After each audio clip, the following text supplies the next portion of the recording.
Fala pessoal, tudo certo? Vamos fazer uma resolução aqui de umas questões de porcentagem, em torno de umas 17, se eu não me engano, tem nessa lista. Vamos seguir aqui, as questões são bem tranquilas, só para a gente revisar alguns conceitos interessantes para a prova do Enem, que cai bastante, inclusive, todo ano.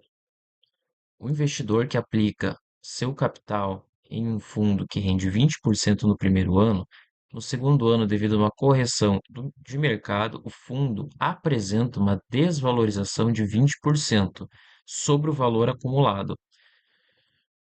No terceiro ano, para recuperar o valor investido inicialmente, o rendimento necessário sobre o valor do segundo ano deve ser igual a.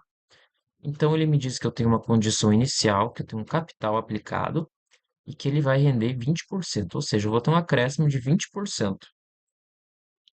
No segundo ano, eu tenho uma desvalorização de 20%, ou seja, eu tenho uma queda de 20%, multiplicar por 0,8. Além disso, ele já me disse que isso vai dar um valor de queda, um valor menor. E ele precisa saber qual deve ser a próxima taxa para que eu tenha um capital inicial igual, ou seja, para recuperar o valor investido inicialmente. Essa é a montagem. Aqui eu já percebo que esse capital cancela com esse capital, ficando com 1,2, que eu vou escrever como 12 dividido por 10, 8 dividido por 10 vezes x igual a 1. Isso vai ser quanto? Vai ser 96 sobre 100 vezes x igual a 1. Isso daqui vai ser 100 dividido por 96. Claro, 100 dividido por 96, que vai ser 50 dividido por 48, que vai ser 25 dividido por 24. Se fosse 25 dividido por 25, daria 1. Então vai dar um pouquinho mais de 1. Então isso vai dar 1, alguma coisa. Quanto que é esse 1, alguma coisa? Vai ser 1 dividido por 24. 100 dividido por 24, isso daí vai dar aproximadamente 4. Porque daí 24 vezes 4 já dá é, 96. 24 vezes 4 já dá 96. Então vai ser 4 e não vai deixar resto zero. Se não vai deixar resto zero, a minha divisão continua. A única alternativa que tem 4%, vírgula alguma coisa, é a alternativa letra C. Então eu nem preciso fazer essa divisão, agilizando no tempo. Próxima questão, uma questão muito comum no Enem, muito mesmo. Ele diz assim: uma liga metálica de 800 quilos é composta por ferro e cobre, sendo 30% da massa total de cobre. Então, automaticamente, eu já imagino o seguinte: 240 quilogramas, isso daqui é cobre. Deseja-se aumentar a concentração de cobre para 40% do total da liga, adicionando-se apenas cobre puro. Então, eu tinha 30%, eu vou adicionar uma certa quantidade de modo a chegar a 40%. Ou seja, se inicialmente eu tinha 240, eu vou adicionar uma quantidade a esse cobre, a essa mistura, a essa liga, certo? Isso daqui vai ser o total. Você concorda comigo que se eu pegar 240 e dividir por 800, eu tenho a porcentagem, isso daqui vai dar 30%, eu tenho a porcentagem de cobre. Agora, se eu pego esse 240 e eu adiciono uma certa quantidade, eu também estou adicionando uma certa quantidade ao meu total. Essa quantidade, ela vai ter que me dar o quê? Vai ter que me dar 40%, ou 0,4. Como é que eu vou fazer? Agora eu vou multiplicar em cruz. Produto dos meios é igual ao produto dos extremos. Aqui é 320. 0,4 vezes 800 mais 0,4x. É 240 mais x. Isso daqui vai ser 320 menos 240, que vai ser x menos 0,4x. Fazer o seguinte, isso daqui vai dar 60 para 300 mais 20, 60 mais 20, 80. 320 menos 240 é 80. Igual a quanto? 0,6x. Isso vai ser 800 dividido por 2 vezes 3, que vai ser 400 dividido por 3. Agora vamos pensar. Se eu tiver 1, se eu tiver 100 E 200, 100 vezes 3 dá 300. É menor que 400. E 200 vezes 3 dá quanto? Dá 600. Ok. Então, o valor que está entre 1 e 200. Vamos pensar agora entre 100 e 150. Se eu tiver 150, eu tenho 450. Então, esse valor, com toda certeza, ele é menor que 150. O único valor menor que 150 aqui é a letra C. Eu nem precisei fazer essa divisão. A B não é porque é 100, a não é porque é 80, a D é 160, já passou de 150, porque 150 vezes 3 é 450. E 240 é ainda maior, é superior, não cabe aqui. Um comerciante compra um produto de R$ 120 e deseja revendê-lo com uma margem de lucro de 25% sobre o preço de venda. Para alcançar esse objetivo, o preço de venda estipulado deve ser de. Então ele compra um produto e deseja revendê-lo por uma margem de lucro de 25% sobre o preço de venda. Vamos pensar assim: o lucro é a receita menos o custo. Eu preciso saber quanto que custou esse produto. Eu preciso saber quanto que foi a receita, no caso, né? Ele compra um produto por 120, então eu já conheço o custo dele, 120. A receita, eu vou escrever R de receita. E deseja revendê-lo com uma margem de lucro de 20% sobre o preço de venda. Peraí, como assim 25% sobre o preço de venda? É 25% sobre a receita. Então, é um quarto da minha receita. Perfeito. Agora eu vou operar com esses valores aqui. Eu tenho um quarto da receita menos a minha receita igual a menos 160. Isso vai ser quanto? Menos 3 quartos dessa receita, certo? Tranquilo, né? Menos 160. Esse sinal de menos simplifica e eu vou ter o seguinte: a receita vai ser, simplifica aqui, né? 160 vezes 4 dividido por 3. Isso vai ser dividido por 3. É isso mesmo?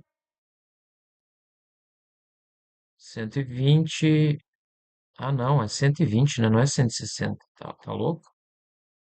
Por isso que eu vi que tava estranho. Aqui, 120. Ah, eu escrevi 160 porque esse 2 aqui ficou muito parecido com 6. Então, voltando, menos 3 quartas de R é igual a menos 120. Agora sim, vai dar certo. Tava estranhando os valores. Vamos ver. A receita, então, vai ser 120 vezes 4 dividido por 3. Isso vai dar 40 vezes 4, porque 120 dividido por 3 é 40. Isso vai dar 160. 160, alternativa letra C. Perfeito. Vamos para a próxima questão aqui. Próxima questão, ela me diz o seguinte: o aumento acumulado dessa mensalidade ao final do período de 3 anos em relação ao valor anterior a 2021 é o quê? A tabela abaixo apresenta os reajustes anuais de uma mensalidade escolar em um período de 3 anos. Ok, 3 anos. Reajuste de 10%, 5% e 20%. Se tu marcar 35%, que é a alternativa A, tu errou. Porque eu tenho um produto e ele teve um reajuste de 10%. Um reajuste de 10% é a mesma coisa que eu aumentar, é a mesma coisa que eu multiplicar esse produto por quanto? Por 1,1. Um reajuste de 5% é eu multiplicar por 1,01 e 20% é multiplicar por 1,2. Ponto. Agora vamos operar com esses valores aqui. Eu vou escrever como sendo 11 sobre 10, 105 sobre 100 e 12 sobre 10. É tudo valor tranquilo para a gente multiplicar, certo? Por quê? Porque aqui eu vou ter 105, 1050 mais 210. 1050 mais 210 é 1260. 1260. 1260. Vezes 11, isso vai ser um zero, vai ser 3, 8 e 6. Aí, ó. Dividido, claro que por um, 2, 3. Simplifico, simplifico. Um, 2. Não, dividido por. É 10.000, né? Dividido por 10.000, perfeito. Aí dá 1, 2, 3. 1,386 multiplicar por 1,386 é conferir um aumento de 38,6%. 38,6%. Aqui, letra D. 38,6%, letra D. Próxima questão, questão 5. O país registrou uma inflação de 25% em determinado ano. Para que um trabalhador não tenha perda em seu poder de compra, o salário nominal deve ser reajustado em. Essa questão é muito interessante, eu vou um pouco além dela. Vamos supor o seguinte: o que que é poder de compra? O que que é inflação? O que que é isso daí? Como é que a gente pode contextualizar? Como é que a gente pode até equacionar essa ideia aí? Pessoal, é o seguinte: imagina que eu tenho o meu salário e eu tenho um produto. Eu ganho um salário de R$ 100 e o meu produto ele custa R$ 100. Você concorda que você concorda comigo que se eu, com o meu salário sendo R$ 100 e o meu produto custando R$ 100, eu consigo comprar exatamente um produto? Um produto? Claro, se eu ganho R$ 100 e o meu produto custa R$ 100, eu consigo comprar exatamente um produto e não sobra troco. Agora vamos supor o seguinte: vamos supor que o meu produto ele tem um reajuste no preço.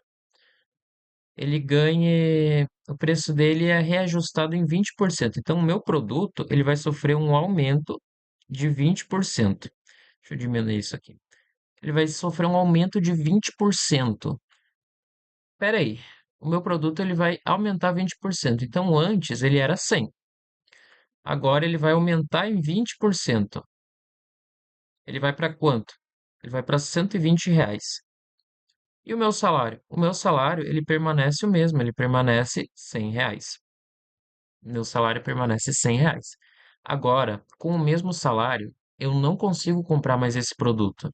O meu poder de compra caiu. Como é que eu calculo o meu poder de compra? O meu poder de compra basta eu pegar o meu salário, dividir pelo preço do produto. É assim que se calcula o poder de compra. Isso vai ser quanto? Isso vai ser 5 sobre 6. Vai ser 5 sobre 6. Que vai dar? Vai dar quanto? É... 0,8, 0,83 por aí, 0,83 aproximadamente. Ou seja, aproximadamente é 0,8. O que que isso significa? Significa que o meu poder de compra ele reduziu em 20%. Reduziu em 20% o meu poder de compra. É assim que se calcula. Vamos imaginar uma outra situação. Deixa eu imaginar uma outra situação. O meu produto ele sofreu um reajuste de 20%, certo? Agora o meu salário ele vai aumentar em 30%. 30%. O meu produto, se ele sofreu um aumento de 20%, ele vai para R$ 120. E o meu salário ele vai para R$ 130. Agora, o que que acontece? Eu consigo comprar um produto e sobra troco ainda. E vai me sobrar troco. Como é que eu faço a conta? Eu pego o meu salário, 130, e divido por 120, porque eu quero descobrir o meu poder de compra. É claro que isso vai dar um ponto quanto? 1,0, 100 por 3, 30, 40, 50, 60, 80, 1,08, né? Meu poder de compra, por aí, 1,08. Meu poder de compra aumentou em quanto? Aumentou em 8%. Tá aí. Você concorda comigo se um país registrou uma inflação de 25%, significa que o meu produto que era 100, ele passou a ser R$ 125? Se ele passou a ser R$ 125, o meu salário, que era 100, ele também vai precisar ir para R$ 125. Se ele também vai precisar ir para R$ 125, então ele precisa ser reajustado em quanto? Em 25%. Alternativa letra A. Então aqui, para ser uma ideia básica do que é poder de compra, inflação, é, esses contextos também aplicados um pouco à matemática financeira, extremamente importante e relevante para o prova do Enem. Pergunta 6. Em uma pesquisa eleitoral, o candidato A possui 40% das intenções de voto, enquanto o candidato B possui 30%, é, possui 30%. Se todos os eleitores indecisos, que representam 20% do total, decidirem votar no candidato B, qual será a nova porcentagem das intenções de voto em relação ao total, do candidato A em relação ao total de eleitores? Vamos esquematizar isso daqui, ó. Vamos esquematizar.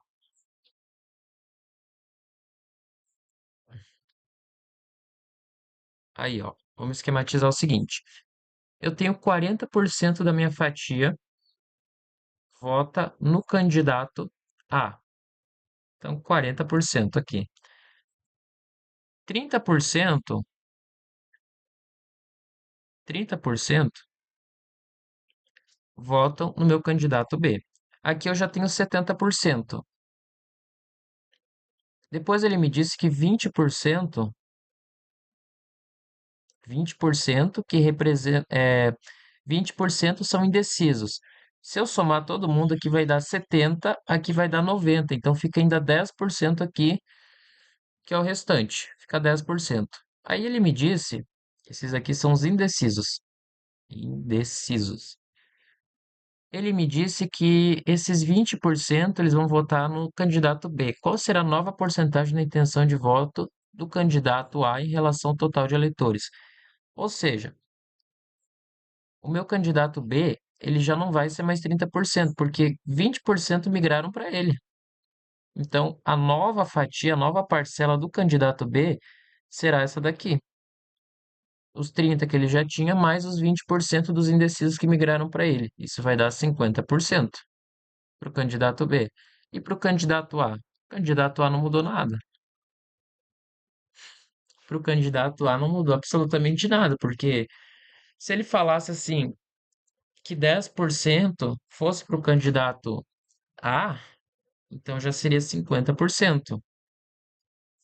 Se ele falasse que os outros 10, que o restante do pessoal migraria para o candidato A, então a nova porcentagem seria 50%. Mas como ele disse que apenas os 20% migraram para o candidato B, o candidato A não alterou.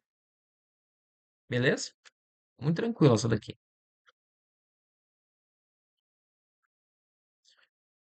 Próxima questão diz o seguinte: um reservatório de combustível contém uma mistura de gasolina e etanol totalizando 1.000 litros. Perfeito, dos quais 25% são etanol. Devido a uma nova regulamentação, o teor de etanol deve ser reduzido para 20%. Para isso, será adicionada apenas gasolina à mistura.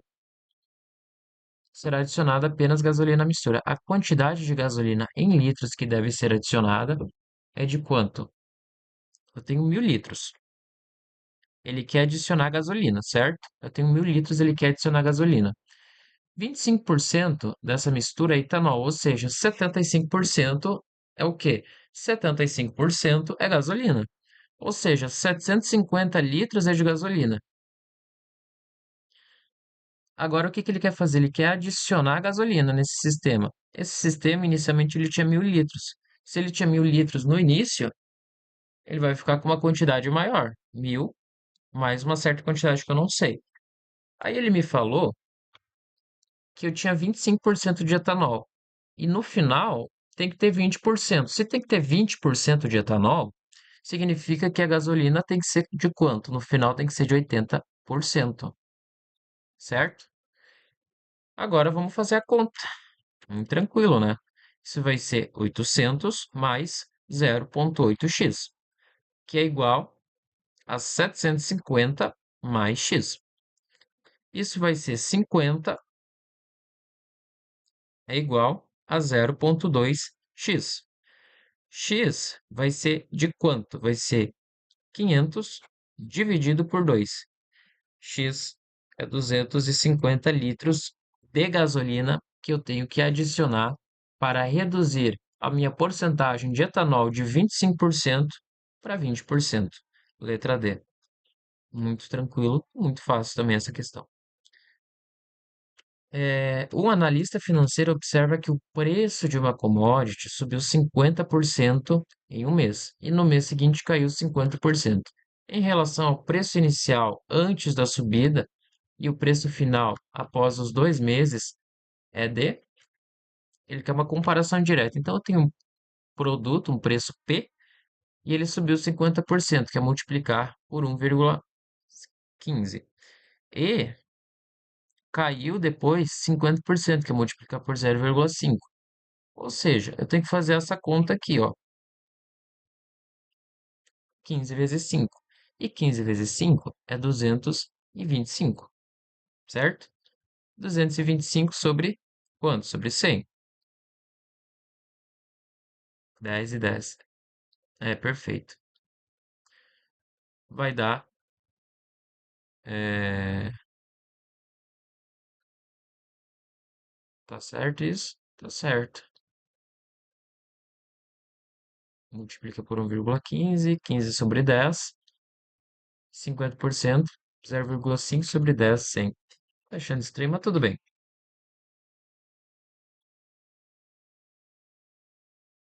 Em relação ao preço inicial antes da subida, o preço final após 2 meses é quanto?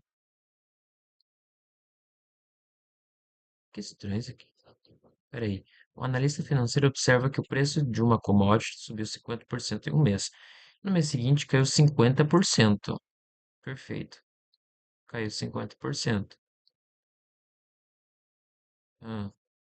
Em relação ao preço inicial antes da subida, que antes da subida eu tinha 100%.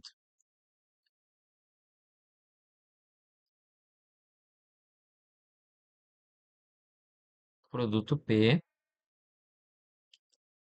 subiu 50%. Perfeito. Então é 1,5 ou 15 sobre 10. E em um mês caiu 50%. Ou seja, caiu 50%, ele teve uma redução, é a mesma coisa que multiplicar por 0,5, que é 5 sobre 10. Vai ser 15 vezes 5 dividido por 100. Isso vai me dar quanto? Vai me dar 225 sobre 100.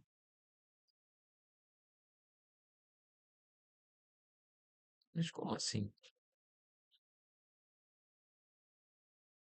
O preço inicial antes da subida?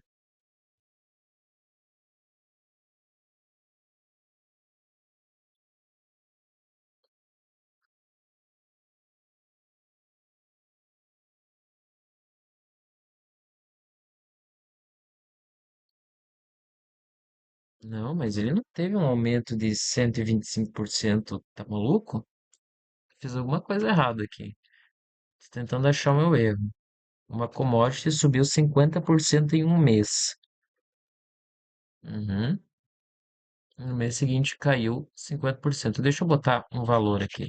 Talvez fique mais fácil, visível. É, Imagino que eu tinha R$ 100, ele subiu 50%, então ele foi para 150%. Perfeito.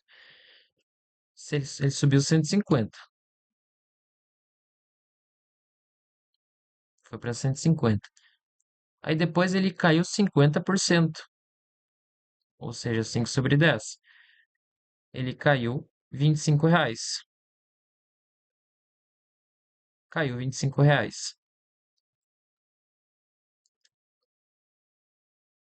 Não, 75. Caiu R$ 75. Ou seja, era 150, caiu R$ 75. Eu vou tirar 50, vai para 100, aí fica 25, que dá 80, que dá R$ 75. Ou seja, antes era 100 e agora é 75. Ficou 75% do preço. Se ficou 75%, por cento do preço, significa que ele ficou 25% menor. Teve uma redução de 25%. Ah, com o número é muito mais fácil. O produto é vendido em uma loja com desconto de 20% para pagamento à vista. Se um cliente paga 144 pelo produto à vista, o preço original do produto, sem desconto, era de quanto? Então vamos pensar o seguinte: ele tinha